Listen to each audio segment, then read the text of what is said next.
안녕하십니까. 애국 시민 여러분, 민경욱입니다. 아직 모르시는 분이 계시는 것 같아서요. 말씀드립니다. 저는 한국으로 돌아왔습니다. 입국했습니다. 지난 14일 저녁에 조용히 입국했습니다. 여러 가지 무슨 뜻하지 않은 일을 맡게 될까봐 조용히 들어왔다는 말씀을 드리겠습니다. 입국할 때 좀 나가서 맡고 싶었다. 그런 분들도 계셨는데 조용히 들어왔다는 말씀을 드리고요. 지금 저는 그저께 가서 조사를 받았습니다. 검사를 받았습니다. 검사를 받았는데 음성이 나왔습니다. 지금까지 모두 5차례에 걸쳐서 미국에서도 한 번을 받았으니까요. 5차례에 걸쳐서 코로나 검사를 받았는데 모두 음성으로 나왔다, 이런 말씀 드립니다. 음성이 나왔어도 14일간의 자가 격리 기간이 있어서 지금 격리 중입니다. 집사람이 의사죠. 의사라서 환자들을 보는데 저랑 접촉을 하면은 진료를 할 수가 없습니다. 그래서 멀리서 얼굴만 봤고, 지금 저는 어머니 댁에 와서 있습니다. 어머니가 끓여주시는 맛있는 청국장, 게장, 이런 것들 먹으면서 즐거운 시간을 보내고 있습니다. 역시 홈 스위트 홈이라고 했는데 한국이 좋습니다. 그 외지에 나가서 고생을 하던 입장에서 들어와서 어머니의 따뜻한 밥을 먹고 이러니까 힘이 나는 것 같습니다. 여러분도 이제 안녕하셨죠? 오늘도 추운 날씨, 우리가 시위를 하려고만 하면 이렇게 날씨가 추운데, 추운 날씨에 저도 함께 나가서 여러분과 같이 고생을 하고 싶은데 아직 자가 격리 기간이니까 이 기간이 다 끝나는 대로 여러분들과 함께 투쟁 전선에 나서도록 그렇게 하겠습니다. 제가 한국으로 들어온 이유는 지금 미국에서 제가 도모했던 많은 일들이 큰 성과를 거두고 마무리 단계에 이르렀고요. 이제 미국에서 제가 할 수 있는 일이 적다는 생각이 들었습니다. 한국에서도 어서 들어와서 이 싸우는데 구심점이 되셨으면 좋겠다, 이런 말씀들도 하셔서 제가 결심을 했습니다. 미국 상황에서 제가 이제 하려고 했던 것이 한국의 부정선거 상황을 미국에 알리고, 미국 트럼프 대통령에게 알리고, 또 미국 일반 시민들, 그러기 위해서 미국 매스미디어에 알리고, 그런 일을 했었죠. 그거는 훌륭하게 잘 진행이 됐다고 생각합니다. 이 미국 행정부에도 이번 선거 조심하지 않으면 너희들도 부정선거의 희생양이 될 수 있다, 이런 제가 경고를 했는데 그 경고가 들어맞았습니다. 그리고 지금 트럼프 대통령이 열심히 싸우고 있죠. 그 싸움의 결과는 이제 트럼프 대통령의 손에, 또 그 어깨에 달려 있는 거고요. 제가 할 수 있는 일은 응원인데, 응원이야 미국 말고 한국에서도 할 수 있으니까 그 일은 들어와서도 할 수 있겠다, 이렇게 생각을 했고요. 다음에 여러분들이 관심 많이 갖고 계시는 보고서가 있습니다. 국제 검증단의 보고서 3개 중에 하나는 완성돼 있고 하나는 20일, 그러니까 오늘 내일 중에 완성이 된다, 그런 계획이고요. 하나는 약간 늦춰지고 있습니다. 그리고 하나 없이도 2개로 갈 수 있는 일이니까 그게 내용이 나오게 되면은 여러분들과 함께 공유하도록 그렇게 하겠습니다. 특별한 방법으로 공개를 할 그런 생각이라는 말씀을 드리겠습니다. 그리고 또 들어오게 된 배경에는 패스트 트랙으로 제가 재판을 받아야 되는데, 재판에 오질 않으니 구인장을 발부한다 해서 판사가 구인장을 발부했습니다. 그러니까 이제 들어와야죠. 들어왔는데 예외가 없다 해서 지금 21일 날 있을 패스트 트랙 재판에는 제가 출석을 하지 못하겠다는 그 양해를 구한 상태입니다. 양해를 이제 해 주실 것 같아요. 다른 방법이 없다고 하더라고요. 굉장히 까다로운 그런 규정이 있기 때문에 부모님의 상이라든가 이런 것이 없을 때에는 이 자가 격리를 벗어날 수 없다라고 규정이 되어 있다고 합니다. 그 규정에 따라서 재판에는 못 나가지만 그 다음 재판 시기에 또 나가야 되고, 오늘 종로 경찰서에서 연락이 왔습니다. 집회 시위와 관련된 법률 위반 혐의로 조사받을 게 있다, 나와라. 그 일정도 제가 상의를 해서 맞추도록 하겠습니다. 네, 그리고 굉장히 중요한 얘기입니다. 지금 이번 선거, 4.15 선거가 부정으로 치러졌다고 저희들이 온 힘을 모아서 이렇게 투쟁을 하고 있죠. 이런 와중에 이제 내년 4월로 재보궐 선거가 잡혀 있습니다. 서울과 부산시장이 선거에 의해서 다시 뽑히게 되는데 선거 제도는 어떻습니까? 똑같습니다. 뭘 없애야 된다고 했죠? 세 가지를 없애야 한다고 했어요. 첫 번째, 전자개표기. 두 번째, QR코드. 세 번째, 사전선거. 요 세 가지를 없애야지 된다. 우리가 종이투표, 다음에 종이개표, 손으로 하는 수개표가 돼야 한다. 그게 모든 캐나다와 거의 모든 유럽 국가에서 행하고 있는 방법이다. 그렇게 얘기를 했는데 지금 사람들이 법을 고쳐야 하는데 고치고 있습니까? 고치지 않습니다. 여당이야 자기한테 유리한 거니까 안 고칠 거고 야당은 지금 그게 얼마나 중요한지 모릅니다. 그래서 서울시장과 부산시장 후보 등등을 후보를 잘 세우고 국민들께 잘 알려드리면 선거에서 이길 수 있다고 생각을 하는 모양입니다. 그렇지 않습니다. 그 세 개가 없어야 됩니다. 근데 없앨 수 있습니까? 4월까지? 제가 볼 땐 힘듭니다. 그럼 어떻게 해야 합니까? 제가 국제감시단, 국제검증단을 들어와서 이번 4월 선거에 대한 철저한 검증을 하도록 하겠습니다. 외국의 감시단이 들어와서 감시를 하고 있는 속에서도 당신들이 그 QR코드, 사전선거, 전자개표기 세 개의 무기를 갖고 과연 당신들 마음대로 부정선거를 치를 수 있을지 한번 열심히 해보기 바랍니다.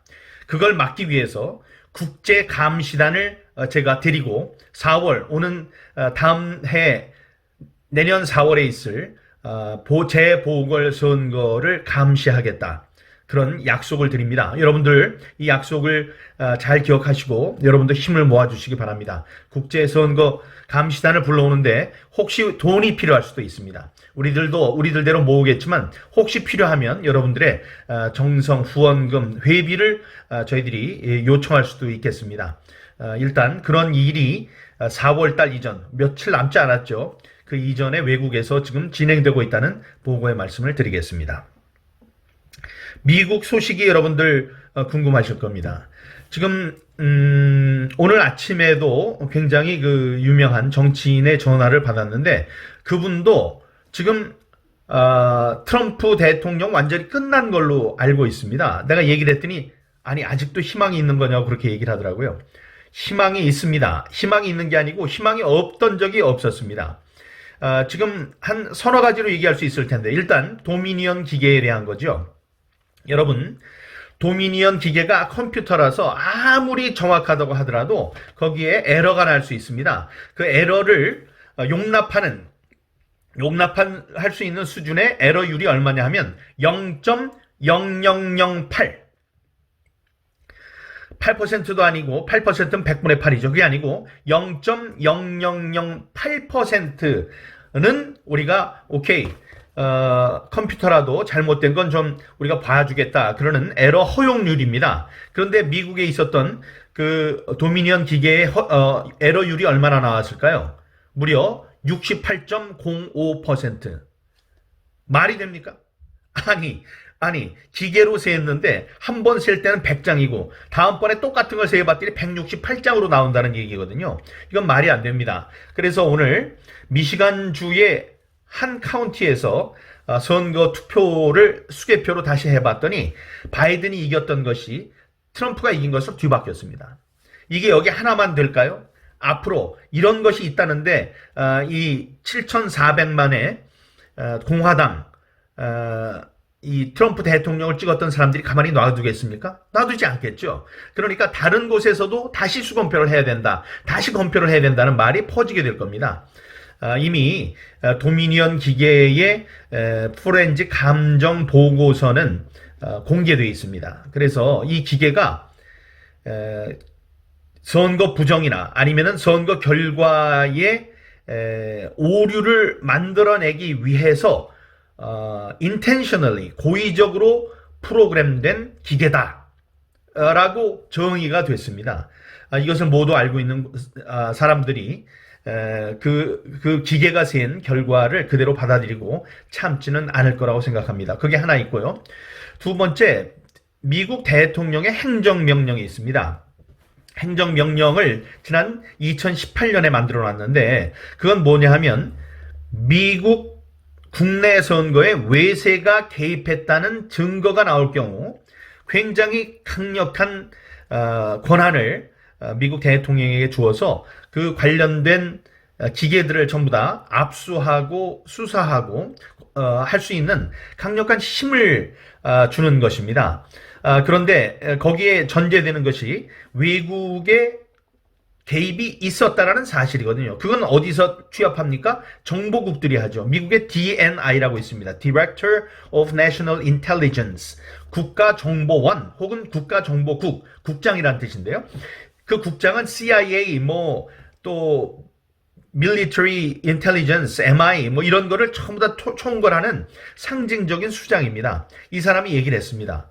중국, 러시아, 이란에 개입이 있었다.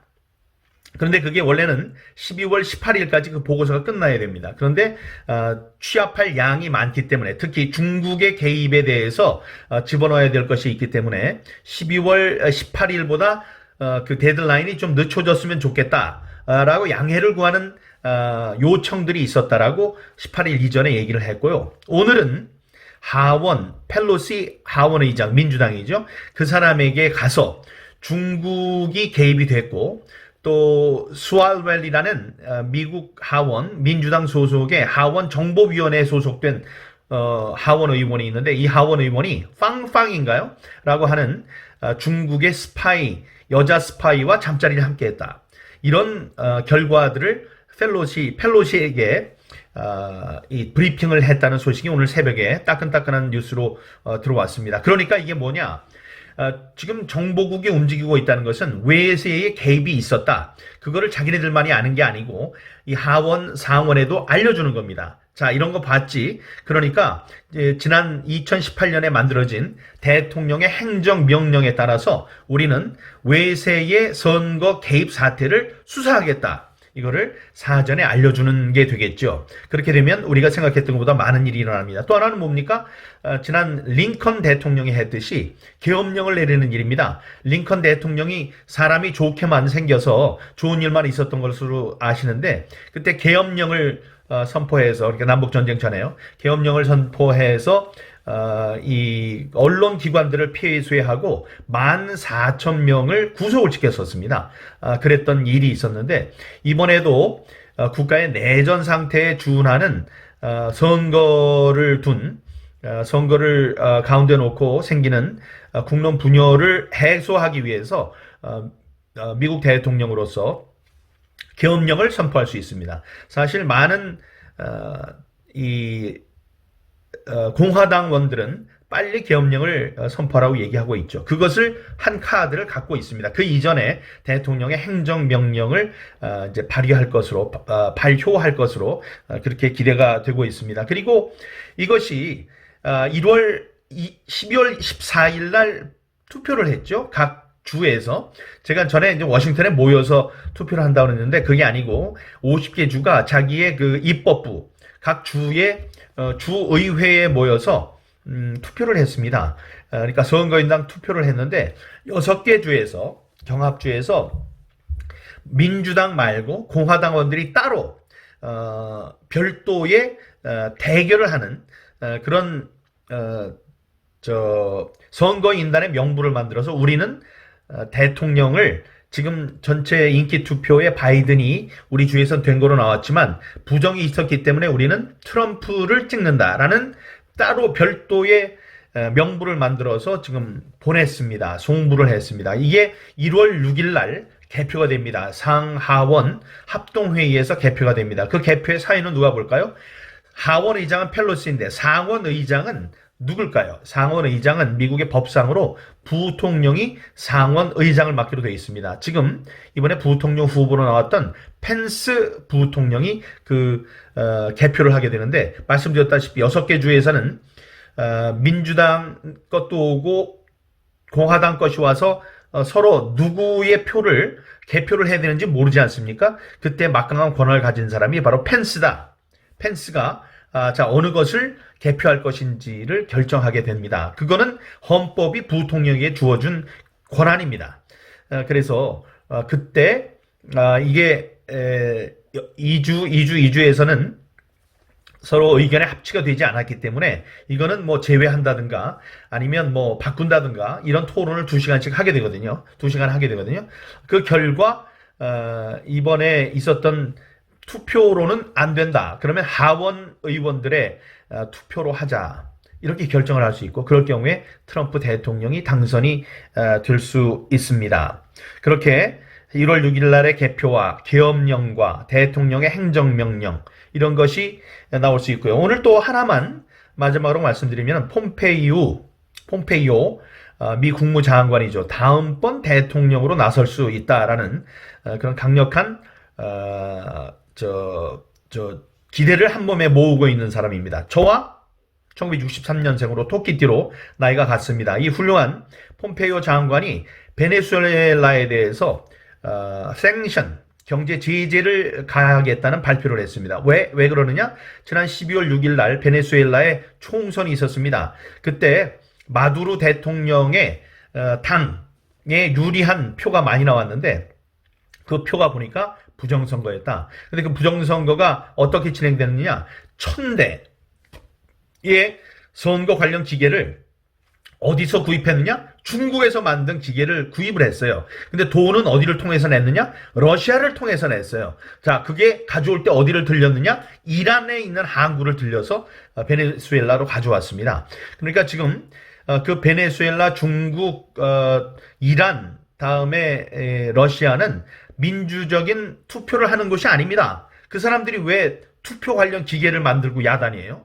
네? 그리고 그 관련된 한 통 속에 있는 나라들을 전부 다 하나로 묶어서 지금 그 부정선거를 저지르지 않았습니까? 그래서 거기에 대해서 생션을 가한다, 경제적 제재를 가한다고 이야기를 했습니다. 이거는 뭐냐? 그러니까 미국 내에 있었던 대선에 영향을 미친 다른 나라들을 제재하기 전에 그 시범 케이스로 베네수엘라의 민주체제를 어지럽히는 부정선거를 만든 그 주역들에 대해서 경제적인 제재를 하겠다라고 벌써 이 주변을 때리는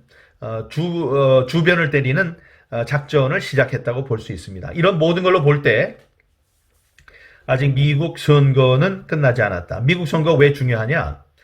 우리나라도 마찬가지입니다. 민주주의의 바탕이 되는 선거 제도가 민주주의에 앞서간다고 하는 종주국이라는 미국에서조차 무너진다면 우리는 아주 힘든 형극의 길이 기다리고 있겠죠. 그러나 지금 미국에서 이 법치주의가 서 있는 미국에서 이것이 극복된다면 우리도 거기에 힘을 얻어서 이번 대법원에 얽혀 있는 저의 부정선거 관련된 소송도 잘 해결이 되고 우리나라의 4.15 부정선거의 진상이 규명되고 다음에 관련자가 처벌되는 계기를 마련할 수 있기 때문에 그렇습니다. 그래서 여러분들이 나와 계신 거죠?